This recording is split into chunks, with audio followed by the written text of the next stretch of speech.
Ano siya, baliw? Trip niya mag-explore? Kaya pala sa tuwing pumapasok siya sa binet ay laging namimilipit sa kakatawa ang mga security guards sa tuwing napapadaan siya. Kaya naman inusisay niya ang mga ito dahil nakaka-insulto ang mga tawa nito. Pinayuhan pa nga siya ng mga security guards niya sa kumpanya na kahit makunat na raw ang balat ng alaga niya, dapat daw magpatuloy pa rin siya. Darating daw kasi ang isang araw na kapag nag-asawa na siya, siguradong mauuwi din sa hiwalayan ang relasyon nila. Huwag daw siyang matakot dahil hindi naman daw masakit. Halos umusok ang puwet niya sa naging pahayag ng mga ito, kaya naman tinanong niya ng masinsinan kung sinong walang hiya ang nagpakalat ng maling balita. At sa takot na tanggalin niya ang mga ito ay inamin nitong si Daphne nga daw ang nagsabing supot pa siya. Ang janitress niyang baliw, ginawan pa siya ng codename S. Wala naman talagang ibang gagawa noon kundi ang babaeng iyon na natatangi sa lahat. Samantalang 10 taon pa lang nagpatuloy na siya. Goodness, sa buong buhay niya hindi pa niya naranasan na umihi sa ugat ng puno o di kaya sa damuhan o kung saan-saan man dahil hindi naman siya pinalaking bastos ng mga magulang niya. Kaya paano nito nasabing nakita siya ng babaeng iyon? Ginawa pa siya nitong balahura. Pinalagpas na nga niya ang mga pinagagagawa nitong kabaliwan eh. Sarang-sara na ang imahe niya dahil kung ano-ano ang mga pinagsasabi ng babaeng iyon kanina. Ayos lang sana sa kanya kung lahat ng mga binatawan nitong salita kanina ay totoo. Ang galing kasing umarte kaya hindi mo mahalata na nagsisinungaling ito. Pakiramdam niya puputok lahat ng mga ugat niya sa sentido. Pati ba naman ang nananahimik niyang alaga, dinadamay pa rin ito. May araw talaga na ipapakita niya sa babaeng iyon ang alaga niya. Hindi niya lang basta ipapakita dahil isusubsob niya pa sa mukha nito ang alaga niya para malaman nitong tuli na siya. Patong-patong na ang kasalanan nito sa kanya. Iniisip niya tuloy kung ano bang kasalanan niya sa mundo para parusahan siya ng ganito. Ano nangyari sa'yo, dude? Tanong sa kanya ni Vince nang makarating siya sa pag-aari nitong bar. Nalulugi na ba ang kumpanya mo? Bakit ganyan na itsura mo? Marahil nagtataka ito kung bakit siya napasugod gayong hindi naman talaga siya lasinggero. Napapadalas na kasi ang pagpunta niya dito sa bar at sa iisang dahilan lang. Yung itsura niya hindi rin maipinta, daig niya pa ang ginahasa ng 10 kabayo. Hindi niya pinansin ang mga tanong nito. Bigyan mo nga ako ng pinakamatapang na alak. Yung pwedeng makalimot ng problema. Anya kay Vince habang hinihilot ang batok niya. Hindi naman kaagad siya nito sinunod dahil kilala niya ang kaibigan na dakilang chismoso. Huwag ka na magtanong, Vince. Dahil matindi ang pinagdadaanan ko at ayoko nang idetalye pa. Dahil gusto ko nang makalimutan. Baka sa mukha nito ang pagtataka. Ano ba nangyari? Yung janitress mo na naman ba yan? Pinagsamantalahan ka ba? Ipinapaako ba niya sa'yo ang mga anak niya? Sunod-sunod nitong tanong. Napataki pa ito sa bibig na para bang kahindik-hindik ang itsura niya. Ginahasa mo ba siya? Kaya ganyan ang itsura mo? Pwede ba bigyan mo na lang ako ng alak, Vince? Mainit ang ulo ko ngayon kaya huwag mo nagdagdagan pa. Irritable niyang saa dito. At saka, huwag mo nga mabanggit-banggit ang pangalan ng babaeng yun. Bakit kung gagahasain yun? Ano ko tanga? Simula na maging empleyada niya ang babaeng iyon, araw-araw na sumasakit ang ulo niya. Kung may sakit siguro siya sa puso, malamang matagal na siyang namatay. Parang araw-araw gusto niyang uminom ng alak para makalimot. Kaya lang baka naman maging alcoholic na siya at mapariwara pa ang buhay niya. Lagi siyang nalalagay sa kahihiyan sa tuwing lumalapit ang mangkukulam na iyon sa kanya. Kapag nagtagal pa ito sa kumpanya, siguradong lahat ng sakit ay sasaluhin niya. 20 rounds? Goodness. Lang niya, ano siya, aso? Nakakahiya. Wala talagang hiya ang babaeng iyon. Lahat na yata ng kamalasan sinalunan niya. Umiling-iling naman ito. Okay, sabi mo eh. Kahit hindi mo sabihin, alam kong yung janitress mo na naman ang dahilan. Sabi ko sa'yo, diba? Pagbakasyonin mo muna para pagbalik noon, hindi na yun ganoon. Pagkasabi noon ay umalis na ito sa harapan niya. Wala pa yatang 5 minuto ay bumalik na kaagad ang kaibigan niya. Agad niyang binuksan ang dala nitong isang bote ng alak at nagsalin kaagad siya sa baso at nilagok iyon. Halos sunod-sunod ang ginawa niyang paglagok, kaya naman ang kaibigan niya ay napapailing na lang. Nakakailang tagay pa lang siguro siya nang may mataan siyang 2 figura na tuwang-tuwa habang papasok sa loob ng V-Night Bar. Nandiyan na naman ang malas. Sana bago mala ito dumating, yung lasing na sana siya para naman hindi niya maramdaman ang presensya nito. Pare, di ba yan yung janitress mo? Tanong sa kanya ni Vince at parang tuwang-tuwa pa ang gagong ito sa kalagayan niya ngayon. Nakatingin pala ito sa direksyon na tinitingnan niya. Makita pala ang janitress niya umiinit na kaagad ang ulo niya. Kasama nito ngayon ang lalaking naghahatid sundo dito. Minsan kapag pumapasok ito sa VNet, magkaakbay pa ang mga ito habang nagtatawanan. Habang umiinom ng alak ay nakatuon lang ang atensyon niya sa dalawang tao na nakaupo malapit sa counter. Nasa dulong bahagi siya kaya hindi siya mapapansin ng mga ito, lalong-lalo na ang mangkukulam niyang janitress. Huwag naman sana siyang makita nito dahil kota na siya sa kahihiyan sa tuwing nasa malapit lang ito. Panay ang hampas ng janitress niyang mangkukulam sa balikat ng lalaking kasama nito. At pagkatapos ay magtatawanan ang dalawa na parang mga baliw. Ang sakit sa mata. Nagkibit-balikat siya. Hindi ko alam dahil wala akong empleyadang baliw. Malamig niyang tugon kay Vince. Gusto niyang mapag-isa pero ang kaibigan niya ang daming napapansin. Tsaka huwag kang masyadong tumitig sa kanila. Baka mamaya mapatingin pa sila sa gawin natin. Sita niya kay Vince samantalang siya nga hindi may alis ang paningin sa dalawa. Nakasuot ang janitress niya ng napakaikling short na hindi man lang umabot sa kalahati ng hita nito. Ang suot naman itong pang-itaas sa isang manipis na sleeveless lang. Napaismid siya sa kasuotan nito. Bakit kayo hindi na lang ito nagsuot ng puwante at bra? Total, ganoon din naman dahil halos ipakita na nito ang lahat. Ito naman kasama nitong lalaki parang baliwala lang ang suot ng janitress niya samantalong halos lahat na yata ng taong nandoon ay nakamasid sa empleyada niya. Ano nga bang pakaalam niya? Hindi naman niya asawa o girlfriend ang babae kaya hindi dapat niya ini-stress ang sarili niya. Maya-maya tumayo na ang lalaki at may ibinulong ito sa mangkukulam niyang janitress at pagkatapos ay hinalikan nito sa noo. Ang suit nila no? Bagay na bagay sila, dude. Untag sa kanya ni Vince na ikinainis niya. You know what? Hindi ako naniniwalang may mga anak na yung janitress mo. Look at her. Sa tingin mo ba may mga anak na yan? Walang bakas na may anak na yan. Dagdag pa ni Vince sa seryosong tinig. Minsan lang ito magseryoso kaya medyo gusto niyang paniwalaan ang mga sinasabi nito. Well, marami namang paraan. Aalamin niya ang totoo nitong pagkatao. At kapag nalaman niya na kasinungalingan lang mga sinabi nito sa kanya, ay parurusahin niya talaga ito. Malay mo naman, pabaya lang talaga ang babaeng yan. Pagkontra niya sa mga naging pahiyag ni Vince. Tsura pa lang ng babaeng yan, mukhang pabaya talaga sa pamilya. Pangalawang beses na niya kasing nakita ang babae na pumunta dito sa bar. Ang una ay ang hinalikan siya nito sa labi. Kasama rin ang lalaking nasa tabi nito ngayon. Malandi. In fairness, kahit saang anggulo ko talaga tingnan yung janitress mo, nagagandahan talaga ako sa kanya. Mas maganda pa siya sa mga artista mo, dude. Alam mo yung mata niyang nakakaaki talaga? Ang ganda. Pahayag ni Vince na tila hangang-hanga sa kagandahan ng janitress niya. Gusto ko nga sana ligawan eh. Kaya lang baka isang linggo pa lang mabaliw na ako kapag siyang nakasama ko. Lihim siyang natawa sa mga sinabi nito. Ganon din kasang nasa isip niya. Lahat ng masasamang katangian ay taglay na ng babaeng yan. Lahat na lalapit dyan, imamalasan at mapapaag ang buhay. Kapag niligawan mo yan ngayon, siguradong bukas patay ka na. Huwag kang magpapadala sa pisikal na anyo lang. Nagulat naman ito sa biglang pagtaas ng boss niya. Kalma lang, dude. Hayaan mo, dadalawin ka ulit namin ni Nick sa opisina mo para naman hindi ka gaano mag-isip. Magdadala na lang kami palagi ng holy water o di kaya yung pari na mismo isasama namin. Napahilot na lang siya sa kanyang sandido. Isa pa kayong perwisyo. Bakit kayo magsamang tatlo? Alam mo, dude, sa kakaganyan mo, baka mamaya malaman ko na kayo na pala ng janitress mo. Baka magulat na lang kami dalawa ni Vince na ikaw na ang janitor sa sarili mong kumpanya. Hindi malabong mangyari iyon lalo na kung sakaling ang in love ka sa kanya. Hindi mo masasabang panahon. Seryoso nitong pahayag na akala mo'y manghuhula para malaman nito ang mangyayari sa hinaharap. Tapos sasabihin mo sa janitress mo na magpahinga na lang siya at ikaw na bahala sa lahat. Umakto pa ito na parang kinikilig. Mangyayari lang iyon kapag wala na ako sa mata ng pag-iisip. Tugon niya rito. Kung baliw ang mga kaibigan niya, mas doble naman ang kabaliwan ng janitress niya. Nang mapatingin ito sa gawin niya, para siyang atakihin sa puso lalo na nang ngumiti ito sa kanya.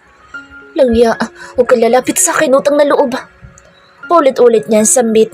Huwag naman sana siya nitong lapitan. Para sa kanya isang sumpa ang janitress niya. Yung mga ngiti nito ay nakakakilabot. Hindi kilig ang dulot sa kanya kundi panganib. Kabaliktaran ng katangian nito sa babaeng gusto niyang makasama habang buhay. Dude, mukhang papunta na siya dito sa direksyon natin. Maiwan na muna kita ha. May gagawin pa pala ako. Paalam sa kanya ni Vince na parang takot na takot. Simula kasi nang umakto ang John at Russ niyang baliw, ang dalawa niyang kaibigan makita pa lang ang anino ni Daphne ay kumakaripas na kaagad ito ng takbo. Hoy, gago ka! Huwag mo ko iwanan dito! Shit! Walang lingon-likod na tumakbo ang walang hiyang kaibigan niya. Napaupo tuloy siya ng tuwid at pilit na pinapatatag ang sarili. Halos pigilan na rin niya ang kanyang paghinga. Ethan! Tawag niya sa pansin ng kaibigan habang abala ito sa pagtitipas sa computer. Let's go to the bar? Tinapunan siya nito ng nagdududang tingin. Why? He's in the bar, Ethan. Na ang tinutukoy niya ay si Joshua. Sa ilang linggo niyang pagbabantay sa lalaking iyon, parang napapadala yata ang pagpunta nito sa B-Night Bar na dating pinuntahan nila ni Ethan. Nalalaman niya kasi ang lahat ng lugar na pinupuntahan ni Joshua dahil ang cellphone nito ay nakakonekta sa kanya, kaya wala itong maitatago kahit na maliit na detalye lang. May ginagawa ko, Queen. Saad ni Ethan na mukhang wala ito sa mood na samahan siya. Kung patapon na yung buhay mo ay huwag mo kong idamay dahil mahal ko pa ang buhay ko. Itong katawan ko na nga lang maialay ko sa mapapangasawa ko, sisirain ko pa. Libre ko lahat ng inumin mong walang hiya ka, basta samahan mo lang ako. Asit niya rito. Masama kasi ang kutob niya kaya niya ito niyayaya. Ang supot na iyon, bakit kasi gabi na'y gumagala pa eh. Sure. Basta talaga libre, napakabilis nitong lalaking ito. Magbihis ka na. Ayos na to. Ganito naman ang damit sa bar, di ba? Nakasuot siya ng maikling short at binarisan niya ng medyo manipis na sleeveless. Sinamaan siya nito ng tingin. Palitan mo nga yung damit mo. Kunti na lang makikita ko na yung puwet mo, Queen. Puwet lang eh. Ikaw nga minsan ko nang nakita yung itlog mo. Nagreklamo ba ako? Let's go. Tinatambad nitong pag-aya sa kanya. Ang dami reklamo. Maayos naman ang suot niya. Yung iba nga labas na ang dibdib. Para ka sasayaw sa bar. Pagpaparinig pa nito. Ano palang gagamitin natin, kotse mo? Motor o bisikleta? Walang ganan nitong tanong sa kanya. Bisikleta na lang, Ethan. Tapos ako magmamaneho. Mabilis niyang sagot. At sa pagkakataong ito'y susiguraduhin niyang mapipisa na talagang itlog ni Ethan kapag pinagpilitan na naman itong bisikleta ang gagamitin nila papunta sa nasabing lugar. Siguradong nakauwi na sa Villana, hindi pa sila nakakarating sa B-Night kung bisikleta ang gagamitin nila. Baka nga mamatay na sila sa kakapital, hindi pa rin sila nakakarating doon. Mas malayo kasi ang B-Night Bar kumpara sa V-Night. Kung sa V-Night nga, inaabot sila ng siyam-siyam. Baka sa V-Night, naghihingalo na sila, hindi pa sila nangangalahati. Mukhang bisikleta ang walang hiyang ito samantalang hindi naman marunong magmaneho. Ngumiti ito sa kanya, halatang may pinaplano ito sa isip. Kalimutan mo na yung iniisip mo, Ethan, dahil kilala kita. Motor na lang gamitin natin at akong magmamaneho. Bigla itong napatayo. No, ako na. Bakit ba kapag siya ang magmamaneho, takot na takot ito? No, ako na, Ethan. Pareho na talaga silang walang tiwala sa isa't isa. Pero sige, dahil mabait siya, pagbibigyan na lang niya ang kaibigan. Fine, ikaw na magmaneho dahil mabait na ako ngayon. Salamat ka't nagbabagong buhay na ako. Payag na ako na ikaw magmaneho. Labas sa ilong niyang wika dito habang isinusuot niya ang kanyang rubber shoes. Tumangutango naman ito. Let's go, Queen. Nagumpisa na itong maglakad palabas kaya wala na siyang nagawa kundi ang sumunod na lang. Basta talaga libre kahit yata nag-aagaw buhay ito, pipilitin pa rin itong tumayo para lang makalibre. At dahil maikli nga ang suot niyang short, tinakpan niya ang hita niya sa pamamagitan ng jacket ni Ethan. Dahil baka masilipan siya, si Joshua lang ang papayagan niyang sumilip sa kanya. Pero duda siya na gagawin iyon ng huli lalo na't matindi na ang galit nito sa kanya. Baka nga pandirihan pa siya na lalaking iyon lalo na't lagi itong nakanguwi sa tuwing tinititigan niya. Ang kulit kasi eh. Uwian na, nangungulit pa. Kung ano-ano tuloy ang nasasabi niya.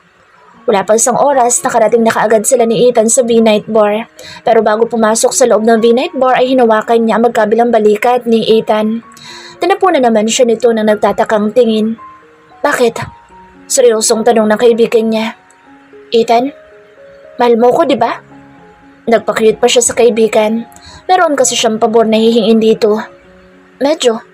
Kahit naman ganyan kay itinuturing pa rin kitang kaibigan. Di ko nga alam kung bakit napagtsagaan kita ng napakatagal na panahon. Sa isang araw nga nakasama kita ay puro kamalasan na nangyayari sa buhay ko. Minsan nga gusto ko na magpakamatay kapag kasama kita eh. Kaya lang sa tuwing naiisip ko na magpapakamatay, pinangungunahan ako ng takot dahil baka masakit kapag ginagawa ko na iyon. Kaya hindi ko na itinutuloy. Umiiling-iling pa ito. At saka itinatak ko na rin sa isip ko na pagtiyagaan ka na lang. At least, hindi naman ako nagugutom kasi maraming pagkain sa mansyon nyo. Ganito talaga siguro ang kapalaran ko. Ang maghirap sa piling ng mga aryata. Pagdadrama nito. Sa lahat ng inaapi sa Ethan lang ang ayaw lumayas. Ang kapal na mukha nito. Siya nga itong minamalas kapag kasama niya ito eh. Kunti na lang maiiyak na ako, Ethan. Grabe, sobrang naaawa ko sa'yo. Sarkastiko niyang tugon sa mga sinabi nito. Alam mo, sa lahat ng magpapakamatay, ikaw yung pinangungunahan ng takot. Magpapakamatay ka na tapos takot kang mamatay? Hindi nito pinansin ang paglilitanin niya dahil tuloy-tuloy ito sa pagdadrama. Sa totoo lang, hirap na ako, Queen. Kunti na lang bibigay na yung katawan ko. Hirap na hirap daw ito pero araw-araw naman itong nasa pamamahay nila. Alam mo kung bakit bibigay yung katawan mo? Ang takaw mo eh. Hanggat hindi sumasakit yung tiyan mo sa kakakain, hindi ka pa rin titigil. Tsaka pinapalayas na nga kita pero ayaw mo naman lumayas. Sitan niya rito. Alam mo, Queen, malapit na kasi ako mag-asawa kaya ako nagtitipid. Hindi mo ba napapansin na kahit minamaltrato niyo ako, tinitiis ko pa rin? Kunting push pa, maiiyak na siya sa kadramahan nito. Sino naman kayang nabingwit nito? Kawawa naman. Maiiyak na ako, Ethan. Naninikip na tong dibdib ko kaya tama na kasi di na ako makahinga. At ano sabi mo? Mag-aasawa ka na? Kaya ka nagtitipid? Huwag kang mag-asawa. Siyo nga. Sarili mo nga tinitipid mo eh. Paano pa kaya magiging asawa mo? Isang buwan pa lang biyudo ka na dahil siguradong patong-patong magiging sakit ng asawa mo. Umingo siya. Ipakilala mo nga sa akin ang babaeng gusto mong mapangasawa. Bibigyan ko lang ng babala na kung mahal niya pa ang buhay niya, ngayon pa lang iwasan ka na niya. Ako mismo magbibigay sa kanya ng pamasahe para lang magpakalayo-layo na siya. Ngumiti ito sa kanya. Malapit na nga niya ako sagutin eh. Piling ko bukas o di kaya sa makalawa, may iuwi ko na siya sa bahay ko. Di yun papayag na malayo siya sa akin. Tumangutango siya. Bibili na lang ako ng ataol. Why? Dahil sigurado akong hindi naman magtatagal ang buhay na magiging asawa mo. Pinasadahan niya pa ang kabuuan ng kaibigan niya. Kahit siguro nanginginig na sa gutom yung asawa mo, dadma ka pa rin kasi nga nagtitipid ka. Tibay mo. Baka nga sabihan mo pa na huwag magdrama ang asawa mo kung sakaling nakita mo siyang gumagapang sa gutom eh. Di naman ako ganun. Bibigyan ko naman ng maligamgam na tubig. Marami kayong benefits yun sa katawan. So, ang ibig mo sabihin, puro maligamgam na lang ang ibibigay mo sa kanya? Kawawa naman. Ibalik mo na lang sa mga magulang niya yun, Ethan. Payo niya rito. Maawa ka.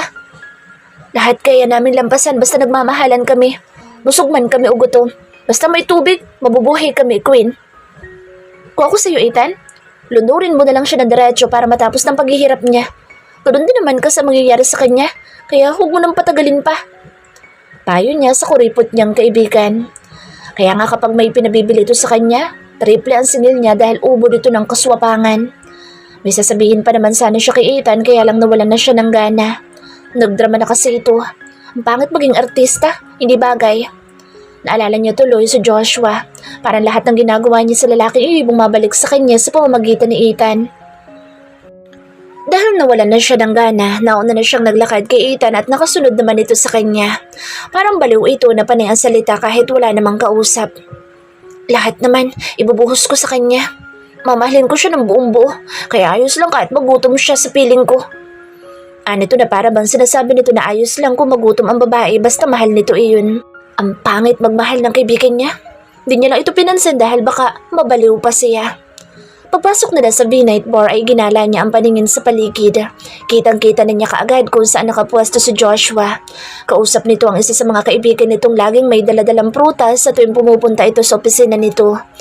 Napangiti siya sa isip. Naalala na naman niya tuloy yung mga sinabi niya kay Joshua kanina. Nalungan niya sa Ethan na mukhang naglalakbay pang isip. Anong gusto mong inumin? Order na ako, Queen. Bahala ka na. Napatingin siya kay Joshua. Nahuli niyang nakatingin din pala ito sa kanya. Mamiti siya ng pagkatamis-tamis na magsalubong ang mga mata nila pero imbes na tumawa ito pabalik, ay inismiran siya nito. Galit nga talaga. Sorry naman. Nagbabago na naman na siya eh. Simula bukas, magbabago na talaga siya na kahit pagalitan siya ni Joshua, ngingiti na lang talaga siya at hindi naiimik pa.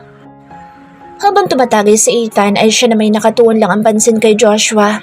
Kapag nagagalit kasi si Joshua parang gusto niya itong halikan. Kaya lang wala naman silang relasyon kaya bakit niya iyon gagawin? Hindi naman siya kaladkarin kaya hindi niya iyon gagawin. Pero hindi rin naman siguro masama na halikan niya ito. Kiss lang naman eh. Wala namang masama sa kiss. Yung iba nga nakikipagsalpukan na pero parang wala lang. Kung sa iba uso ang one night stand sa kanya hindi pwede yun. Dahil may dangal siyang iniingatan syempre.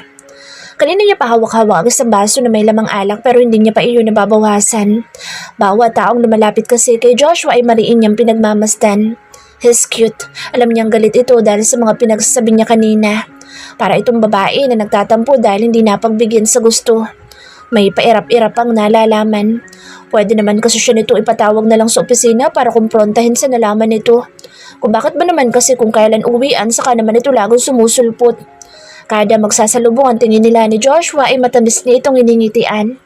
Kabaliktaran naman ay binibigay nito sa kanya dahil tinataasan siya nito ng kilay. Yung tipo ng ngiti na pwedeng makaakit sa mga lalaki. Kahit hindi niya alam kung paano nga ba mang-akit. Queen, pukaw sa kanya ni Ethan kaya agad niya itong binalingan. Parang gusto kong kumanta. Muntik na niyang maibuhos sa mukha nito isang baso ng alak na hawak-hawak niya. Nagulat kasi siya sa naging bahayag nito. I think this is the right time to show my talent to the people. Pahayag ni Ethan dahilan para lumaki pati ang butas ng ilong niya. Ano daw? Pakiulit nga.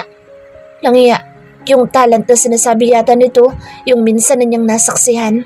At isa lang ang masasabi niya, pangit at walang kwenta ang talent ng kaibigan niya. Hindi naman sa pinipintasan niya ang talento nito pero sobrang pangit naman talaga kasi. Ethan, hutang na loob. Halos maglabasan ang mga ugat niya sa leeg. Huwag na yun please. Mariim pakiusap niya. Saka mo lang ilabas yung talento mo kapag hindi mo na ako kasama. Awa ka sa akin.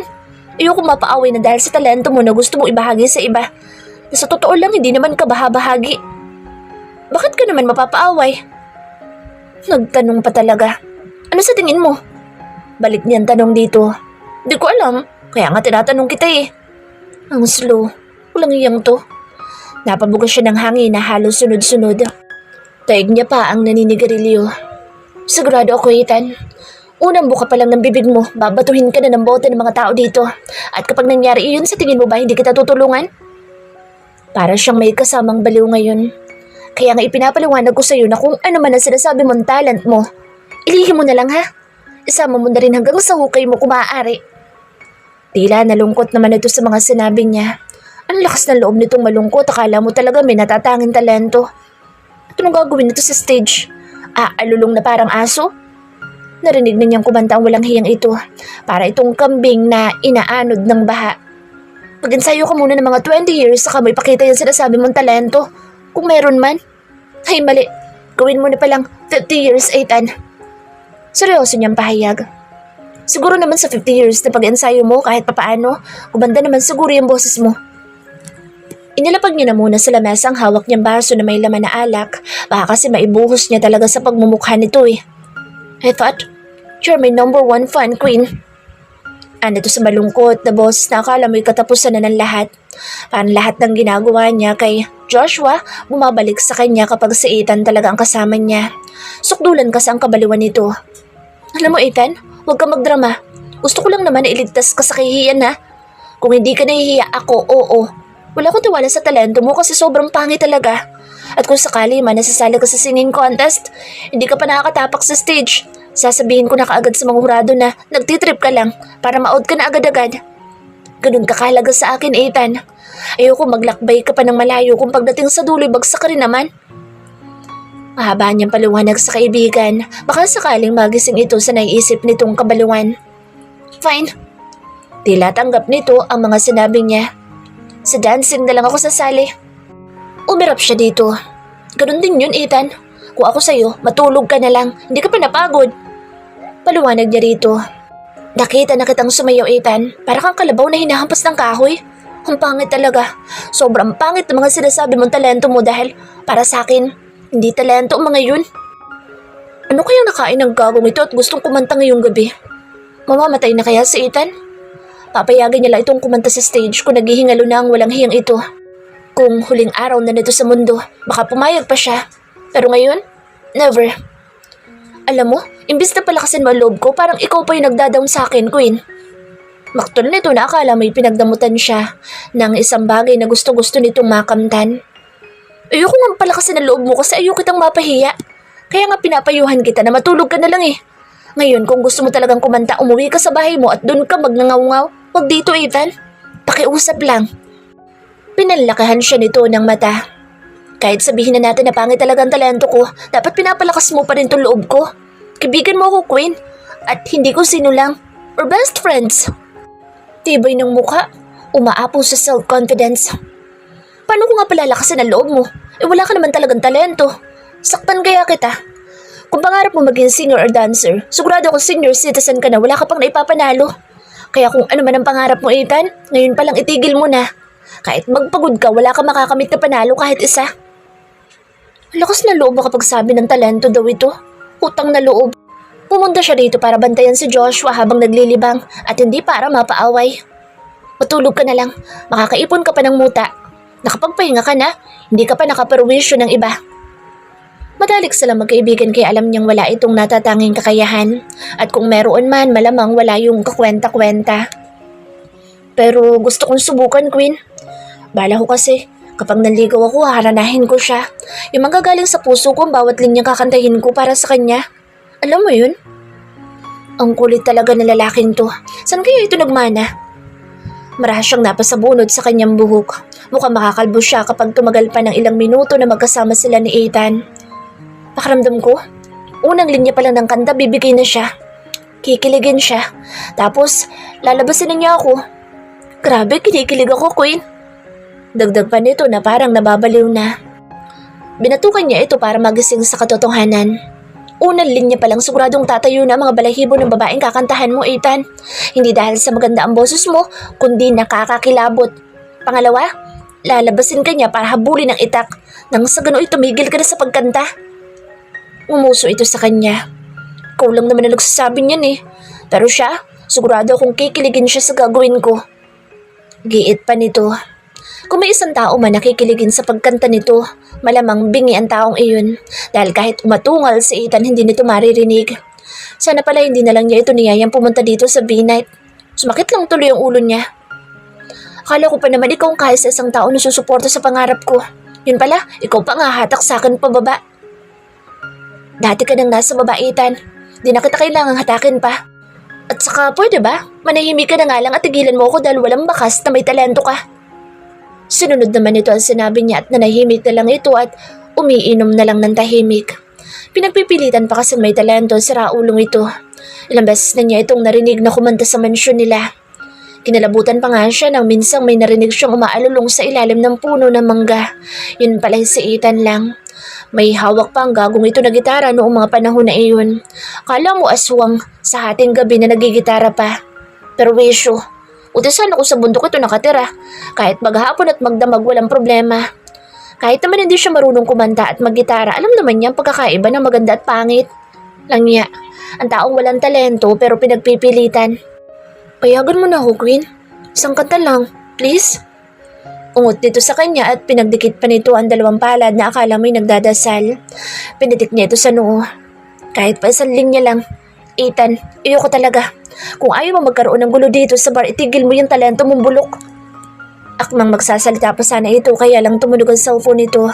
Agad naman itong dinukot iyon sa bulsa ng pantalo nito. Tumayo naman ito at bahagyapan lumayo sa kanya bago nito sinagot ang tawag. Pagbalik nito nakanguwi na ito habang umiiling-iling.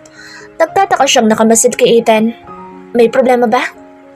Pasalampak itong umupo sa harapan niya na halatang problemado. Yeah, Tito still is mad. Bakit daw hindi tayo nagpaalam sa kanya? Tapos sasabi niya umuwi na raw ako kasi hindi pa kami tapos sa ginagawa namin dalawa. Paano na ako kakanta nito? Napangiti siya sa naging pahayag nito. Umuwi ka na, Ethan. Sa apartment na lang ako uuwi. Magpapahatid na lang ako kay Joshua. Hanggat hindi umuwi ang lalaking yan, dito lang ako. Sure ka? Tumango siya. Oo. Mabuti naman na tuuwi na ito. Porsigido kasi talaga itong kumanta ngayong gabi. Queen, gusto kong kumanta bago ako umuwi. Hirit na naman ito. Langya akala niya tapos na ang kalbaryo niya, hindi pa pala. Gusto mo? Nainis niyang tanong kay Ethan. Gusto ko nga. Nito na talagang desididong ituloy ang kagustuhan. Gusto mong sumabog yung uso mo? Umuwi ka na. Yung pangarap mo, nandyan lang yan. Kung ako sa'yo, itigil mo na at umuwi ka na lang. Matutuwa pa ako, Ethan. Fine. Pagsuko nito. Next time na lang. Hinalikan siya dito sa noo at pagkatapos ay tumayo na. Wala nang next time. Matulog ka para lumaki pa yung bagyo beans mo. Alis na ako, Queen. Tumango siya at ngumiti kay Ethan. Ingat ka. Tandaan mo yung mga sinabi ko, Ethan. Na itago mo na lang yung talento mo. Sinamaan siya nito ng tingin bago ito humakbang palayo. Malapad siyang napangiti habang ang kaibigan niya ay nalulungkot. Ang babaw ng dahilan nito kung bakit ito nalulungkot ngayon. Mas gugustuhin niya pang marinig ang umiiyak na kambing kaysa sa pagkanta ni Ethan. Daig pa kasi nito ang kumakanta sa isang burol